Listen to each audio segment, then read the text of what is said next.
মানে হনুমান যে আমাদেরই পূর্বপুরুষ বা হনুমান থেকে যে মানুষের সৃষ্টি সেটা প্রমাণিত কিন্তু এই ভিডিওতে। মানে আমি জাস্ট ভাবতে পারিনি যে একটা হনুমানের এত বুদ্ধি হতে পারে।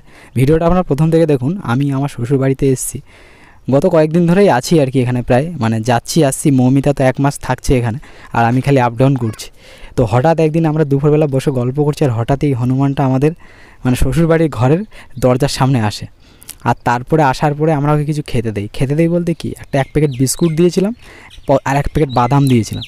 তো যে জিনিসটা দেখে আমি পুরো শকড হয়ে গেলাম, সেটা আপনারাও হয়তো ভিডিওতে দেখতে পাচ্ছেন। মানে এই হনুমান যে মানুষেরই পূর্বপুরুষ, মানুষ যে হনুমান থেকে সৃষ্টি, এটা মানে প্রমাণিত হয়ে যাচ্ছে আর কি। মানে এত বুদ্ধি, এত প্রখর বুদ্ধি কী করে হতে পারে সেটা আমি বুঝতে পারলাম। অ্যাকচুয়ালি ওকে যে বাদামের প্যাকেটটা দেওয়া হয়েছিল, আপনারা ভিডিওতে হয়তো দেখতে পাচ্ছেন কি জানি না, ভিডিওটা আপনারা প্রথম থেকে দেখুন, দেখতে পাবেন।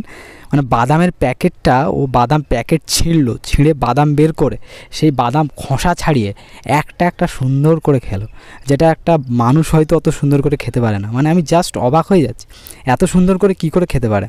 মানে প্রত্যেকটা বাদাম খোসা ছাড়িয়ে বসে বসে পুরো খেলো, শেষ করলো, এবং পরে বিস্কুটটার প্যাকেট ছিঁড়ে বিস্কুটটা খেলো।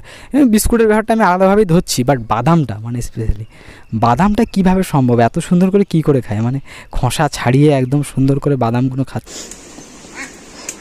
তুই খাবি নাকি? হ্যাঁ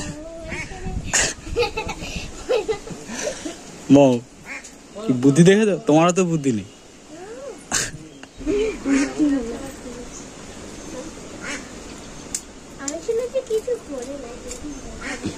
আমি অন্ধ্রায় দেখেছি ওরা বাদাম খায়,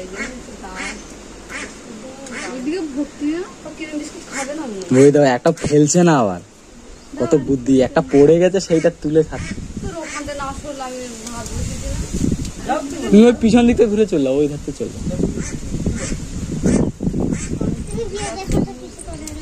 ওই ধারতে যাও না, পিছন দিকতে ভয় লাগছে, সামনে থেকে গেলে যদি আবার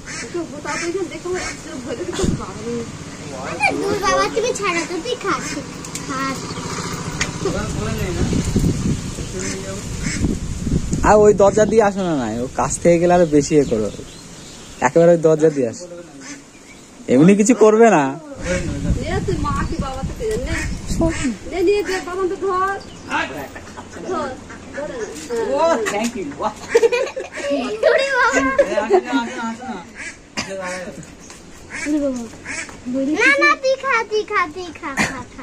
ও দেখে তো চেপে রেখেছে পা দিয়ে, ওইটা পরে খাবে। ওইটা আগের নতুন ব্যাগটা